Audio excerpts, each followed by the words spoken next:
मैं राहुल गांधी का सिपाही बन के आपके बीच में आया हूं मेरे भाई। अब जहां है जैसे वैसे बैठे रहे, मुझे गिराइएगा मत, क्योंकि आजकल गिराने में ज्यादा लोग लगे रहते हैं, लेकिन आपकी दुआ जिसके साथ हो उसे कोई कैसे गिरा सकता है।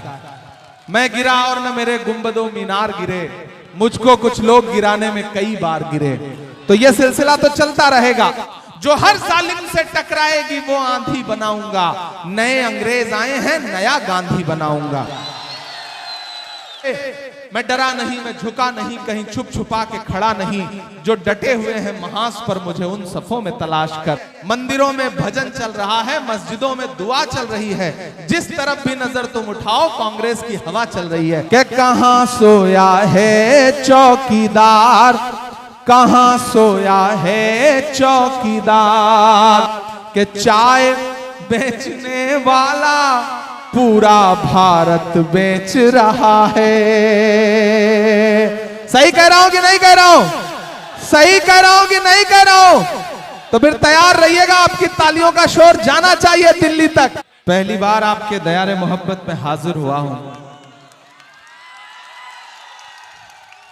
मेरी आंखों के सामने ध्वज और उसके आसपास के तमाम बड़े बुजुर्ग, नौजवान साथी, माएं बहनें भी दूर खड़ी होकर के आज के इस जनसभा को सुन रही हैं। बहुत दिन से आने के बारे में सोचा करता था कि ध्वज गांव में आऊंगा, आपसे मुलाकात करूंगा, आपकी चाय पीऊंगा, लेकिन नसीब में इलेक्शन टाइम पे आना लिखा हुआ था, तो आज आपके बीच हाजिर हुआ। वादा किया गया था उजालों का क्या हुआ, वादा किया गया था उजालों का क्या हुआ, जन्नत के उन हसीन हवालों का क्या हुआ। शाहों की सैर के लिए रास्ते तो बन गए, लेकिन हमारे पैर के छालों का क्या हुआ। ध्वज वालों, आने वाली 5 तारीख को, वोटिंग 5 को है ना, आने वाली 5 तारीख को आपके अपने घरों से बाहर निकलना है और न सिर्फ एनआईटी फरीदाबाद के मुस्तकबिल का फैसला करना है, बल्कि हरियाणा के भी मुस्तकबिल का फैसला करना है।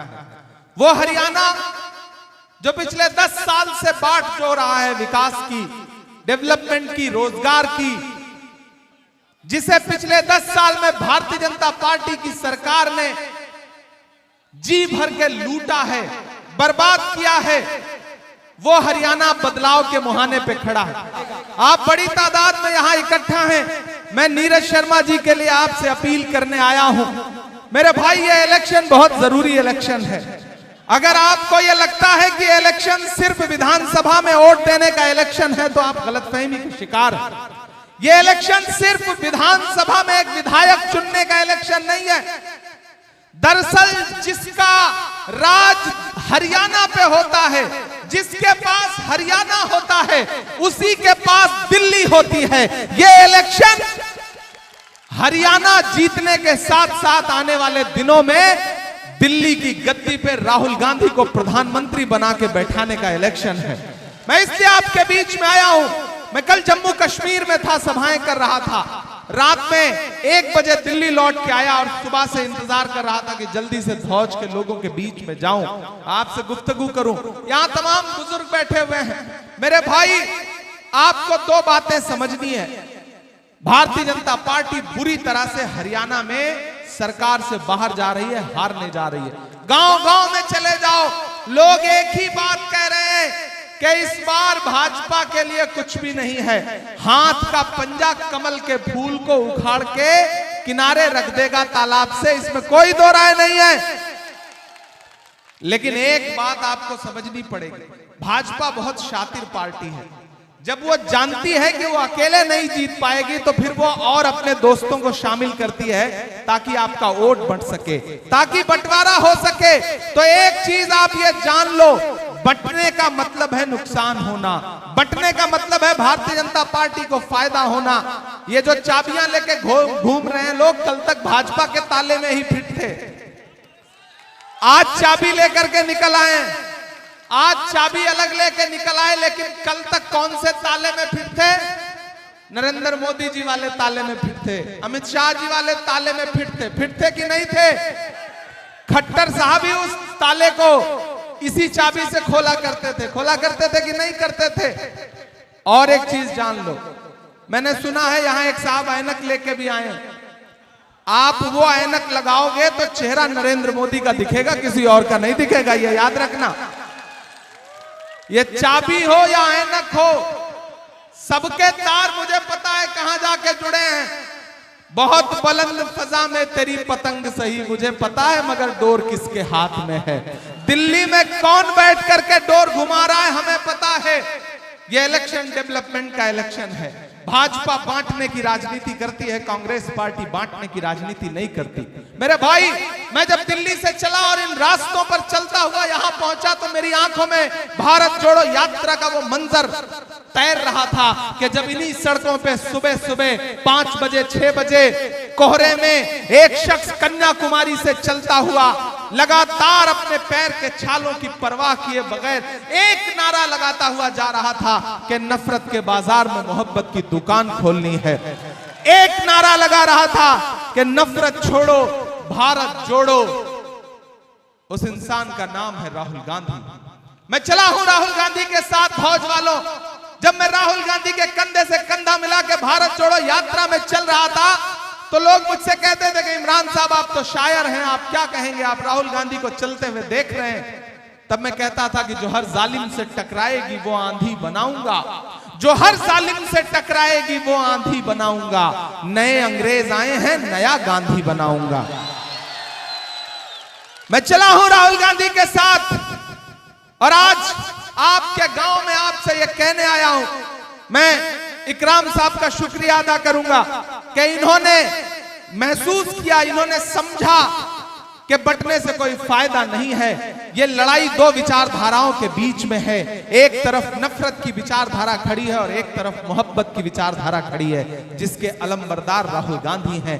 मैं राहुल गांधी का सिपाही बन के आपके बीच में आया हूं मेरे भाई, और आपसे ये कहना चाहता हूं कि मैं किसी राजनीतिक परिवार से नहीं आता हूं। मेरे वालिद राज्यसभा या लोकसभा में या राजनीति में नहीं है, मेरे दादा राजनीति में नहीं है, लेकिन मेरे जैसे इंसान को, बोलने वाले इंसान को राहुल गांधी जी ने हाथ पकड़ के कहा कि इमरान प्रतापगढ़ी जाओ, देश की सबसे बड़ी पार्लियामेंट में राज्यसभा में बैठो, तुम्हारी जरूरत वहां है। आपके बेटे को ताकत देने का काम किया उन्होंने, और आप इस बात के गवाह हैं। हरियाणा, मेवात, ये जो पूरा इतराफ है इस बात का गवाह है। आपने सुनी हुई होंगी पार्लियामेंट में मेरी बातचीत, मेरी आवाज, मेरी तकरीरें कि पिछले 2 साल में हिंदुस्तान की पार्लियामेंट में एक लम्हा ऐसा नहीं गुजरा होगा कि जब मुझे वहां बोलने का मौका मिला हो तो मैंने आपके मन की बात को वहां पर आवाज देने का काम ना किया हो। मैं लड़ा हूं, मैं मुसलसल बोल रहा हूं, मैं इसलिए जिंदा हूं कि मैं बोल रहा हूं। दुनिया किसी गूंगे की कहानी नहीं लिखती। मैं लगातार ऐसे वक्त में जब बोलने पर पाबंदी हो, आवाजों पर पाबंदी हो, सोचने पर पाबंदी हो, सरकारें लोगों को कुचलने का काम कर रही हो, ऐसे समय में मैं डरा नहीं, मैं झुका नहीं, कहीं छुप छुपा के खड़ा नहीं। जो डटे हुए हैं महास पर मुझे उन सफों में तलाश कर, मैं मुसलसल लड़ रहा हूं।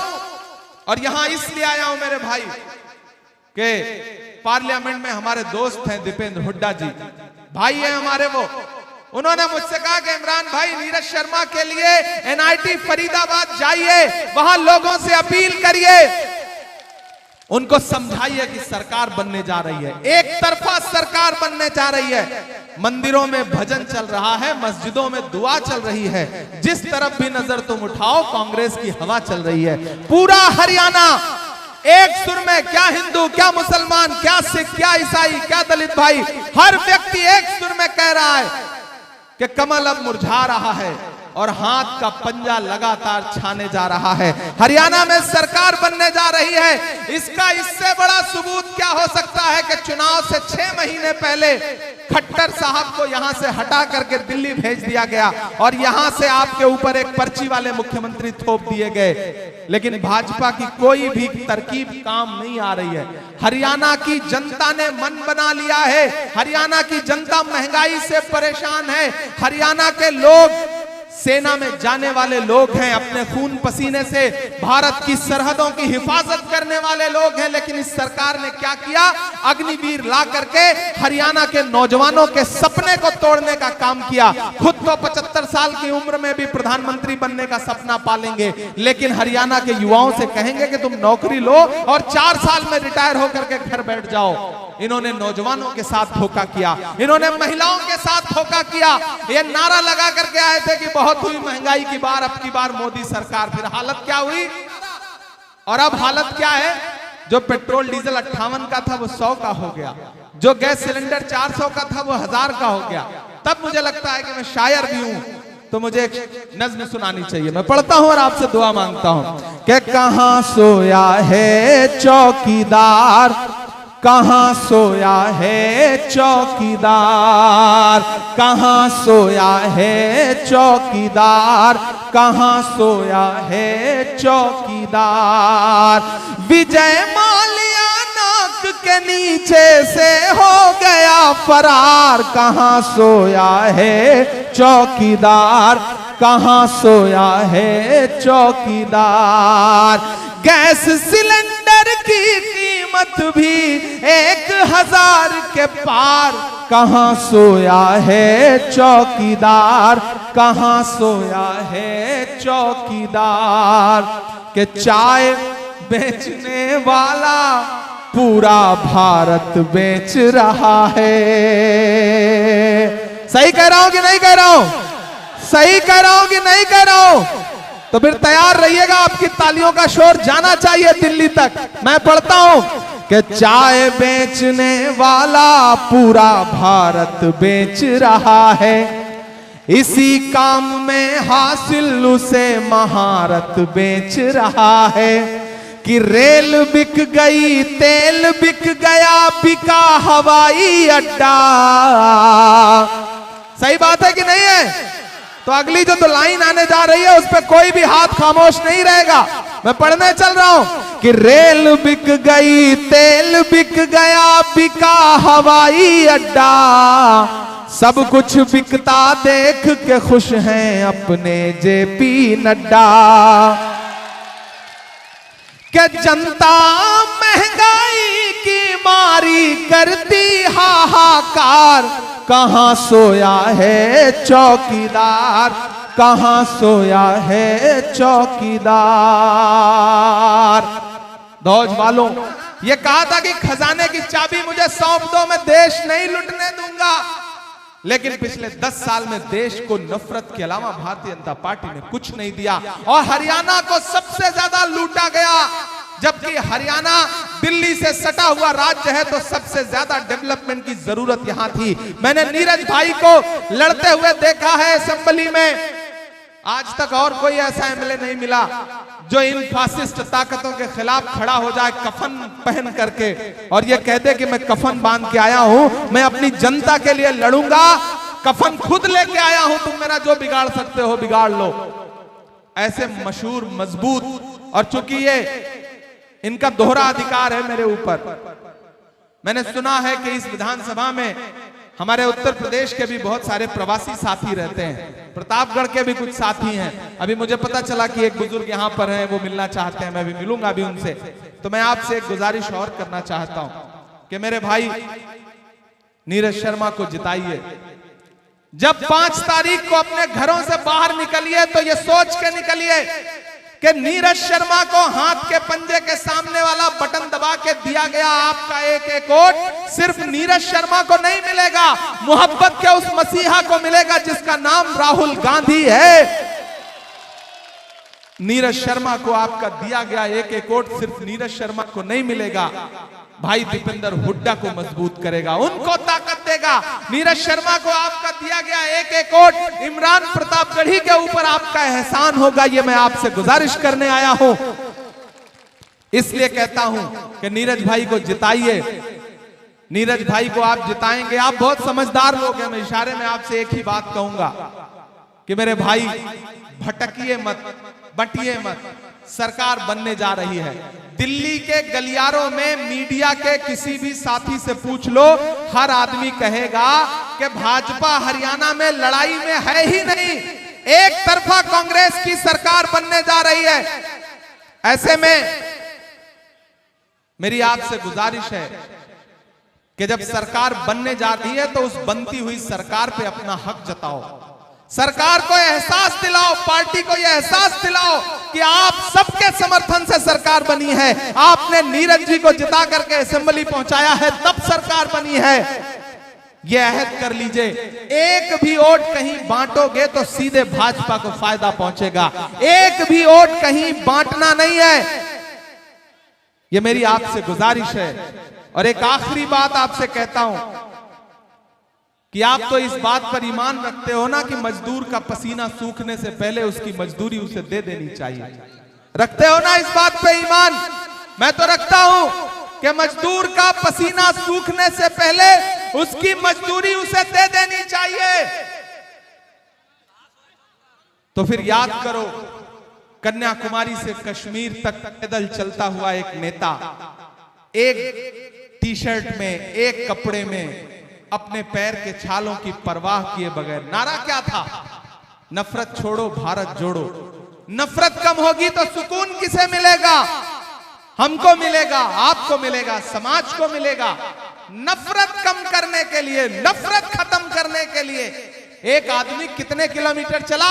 4000 किलोमीटर। मैंने देखा है राहुल गांधी के पैर के छाले, मैंने देखा है राहुल गांधी के माथे का बहता हुआ पसीना। इसलिए आज फौज में खड़ा होकर के मैं आपसे राहुल गांधी की मजदूरी मांगने के लिए आया हूं मेरे भाई। और राहुल गांधी की मजदूरी क्या है? राहुल गांधी ने अपना प्रतिनिधि बना करके, दीपेंद्र हुड्डा जी ने, भूपेंद्र हुड्डा जी ने अपना प्रतिनिधि बना करके नीरज शर्मा जी को आपके बीच में भेजा है। इन्होंने एक टर्म पूरे 5 साल आपकी नुमाइंदगी की है। और मैं नीरज भाई से छोटा हूं उम्र में, राज्यसभा में हूं। एक बात यह भी कहता हूं, कोई जब 5 साल जनप्रतिनिधि रहता है तो हो सकता है छोटी छोटी शिकायतें भी हो, कभी फोन ना उठ पाया हो, कभी कोई शिकायत रह गई है। लेकिन फौज वालों, जब लड़ाई बड़ी हो तो छोटी छोटी बातें नजरअंदाज की जाती हैं। जब लड़ाई बड़ी हो तो छोटी छोटी चीजें नहीं देखी जाती हैं, क्योंकि छोटी छोटी चीजों में उलझोगे तो कोई बहुत बड़ा फायदा उठा ले जाएगा। इसलिए मेरी गुजारिश है कि नीरज भाई को एक बार फिर से जिता करके हरियाणा की असेंबली में पहुंचाइए। नीरज भाई आपके मुद्दों पर लड़ेंगे, आपके लिए काम करेंगे, रोजगार के लिए काम करेंगे, महंगाई कम करने के लिए काम करेंगे। और कांग्रेस पार्टी की जो गारंटी है वो तो आपके बीच में है ही। भाजपा की 10 साल में एक भी गारंटी पूरी नहीं हुई, लेकिन राहुल गांधी की गारंटी पूरी होगी, कांग्रेस की गारंटी पूरी होगी, क्योंकि हमारे वायदे झूठे नहीं हैं। हमारे वादे नरेंद्र मोदी जी की तरह जुमले नहीं हैं, ये राहुल गांधी के वायदे हैं।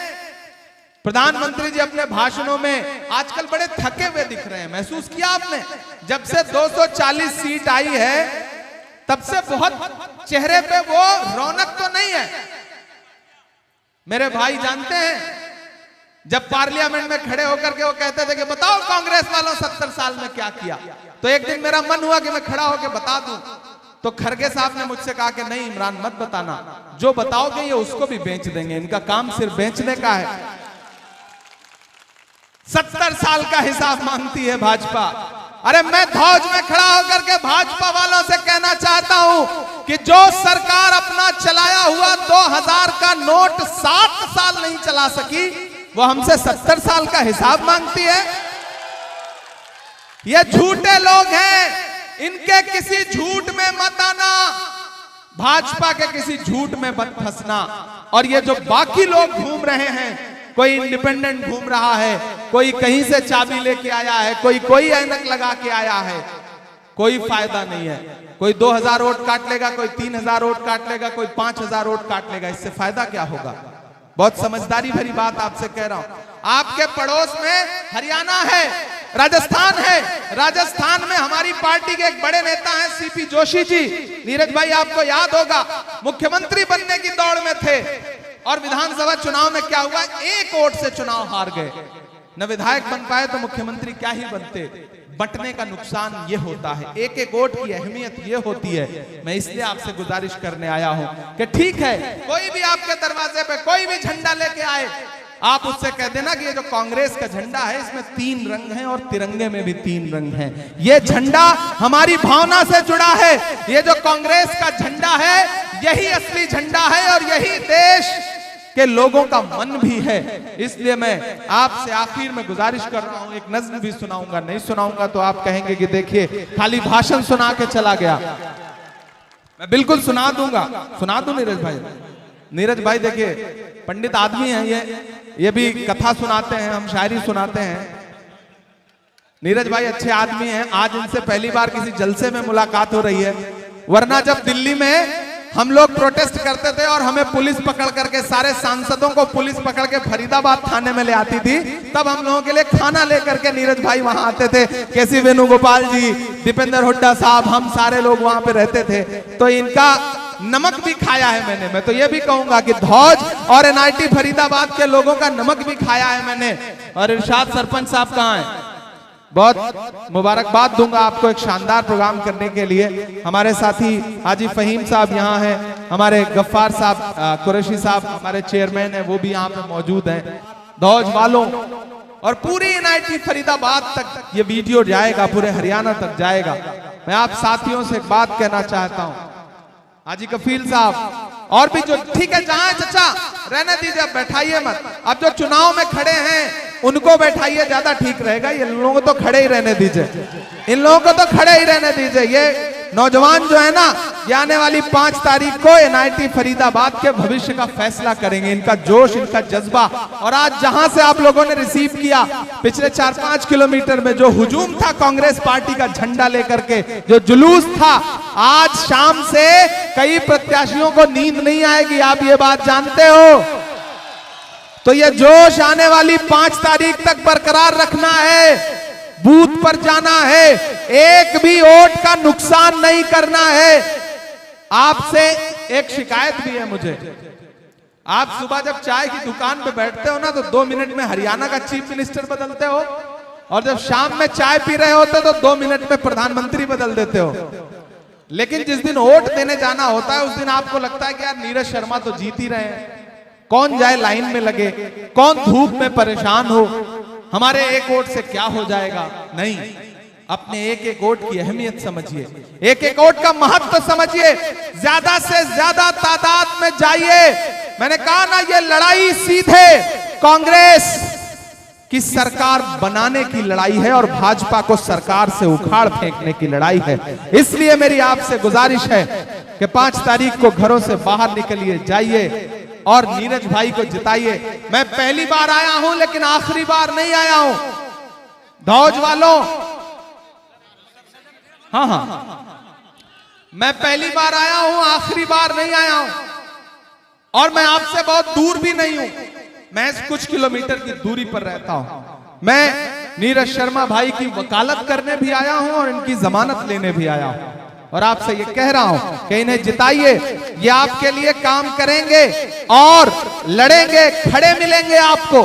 और अगर आप कभी इन तक ना पहुंच पाइए तो मेरे घर का दरवाजा खुला है, आप आइए। दिल्ली में रहता हूं, आपका बेटा हूं, आपका भाई हूं, मैं आपको कभी भी मायूस नहीं करूंगा। आजकल प्रधानमंत्री जी फिर घूम के कह रहे हैं हरियाणा में, और अमित शाह जी कि हम अच्छे दिन लाएंगे। हम तो उनसे यही कहना चाहते हैं आखिर में कि मोहब्बत भाईचारे के दीवाने दिन ही लौटा दो, वो सस्ती दाल सब्जी के सुहाने दिन ही लौटा दो। ये अच्छे दिन तो अंबानी अडानी को मुबारक हो, ये अच्छे दिन तो अंबानी अडानी को मुबारक हो। हमें ऐसा करो साहिब पुराने दिन ही लौटा दो, हमें ऐसा करो साहिब पुराने दिन ही लौटा दो। भूपेंद्र हुड्डा जी के वो पुराने दिन जब पूरा हरियाणा खुशहाल था, हर परिवार खाता कमाता हुआ था, डेवलपमेंट था, लेकिन इन 10 सालों में हरियाणा को जो बर्बाद करने का काम किया और जो हरियाणा में नफरत परोसने का काम किया, जो लोगों को बांटने का काम किया, उस तमाम माहौल को खत्म करने के लिए 5 तारीख को हाथ के पंजे के सामने वाला बटन दबाइए, नीरज शर्मा जी को विधायक बनाइए। मैं फिर आपके बीच में आऊंगा जब भी आप मुझे आवाज देंगे। 8 तारीख को रिजल्ट आएगा, 8 तारीख को रिजल्ट आएगा। देखिए, बहुत सारे साथियों की बहुत सारी फरमाइशें हैं नज़्में सुनाने की। मैं आज चूंकि आगे भी जनसभाओं में जाना है, इतना आपसे वादा करता हूं कि आप इन्हें जिता दीजिए। 8 तारीख को जब रिजल्ट आएगा तो मैं हिंदुस्तान के जिस भी शहर में रहूंगा, मेरी नजरें जो है वो NIT फरीदाबाद असेंबली पर रहेंगी और धौज विधानसभा में यहां इस गांव पे रहेंगी। और आप यहां बड़ी तादाद में इन्हें जिताइए। मैं एक बार फिर से आपका शुक्रिया अदा करने के लिए इसी मैदान में आऊंगा और जितनी देर आप शायरी कहोगे सिर्फ शायरी सुनाऊंगा, कोई भाषण नहीं सुनाऊंगा। हम आतिशे सोजा में भी हक बात कहेंगे, हम आतिशे सोजा में भी हक बात कहेंगे, कुंदन की तरह दहर में ताबिंदा रहेंगे। तारीख बताती है कि हर दौरे सितम में हम जिंदा थे, हम जिंदा हैं, हम जिंदा रहेंगे। धौज वालों, मेवात वालों, हरियाणा वालों, पूरा इलेक्शन एक तरफा है। कांग्रेस पार्टी सरकार बना रही है, इसको अपने जहनों में बिठा लीजिए, बंटिए मत। सरकार बनाने में अपनी भागीदारी सुनिश्चित करिए और जब सरकार बने तो वो आपकी सरकार होगी, आपके लिए लड़ेगी, आपके लिए काम करेगी, ये हम आपसे वादा करते हैं। बहुत शुक्रिया। पहले तालीम से तुम मोड़ दिए जाओगे, फिर किसी जुर्म से तुम जोड़ दिए जाओगे। हाथ से हाथ की जंजीर बनाकर निकलो, वरना धागे की तरह तोड़ दिए जाओगे। बहुत शुक्रिया, बहुत बहुत।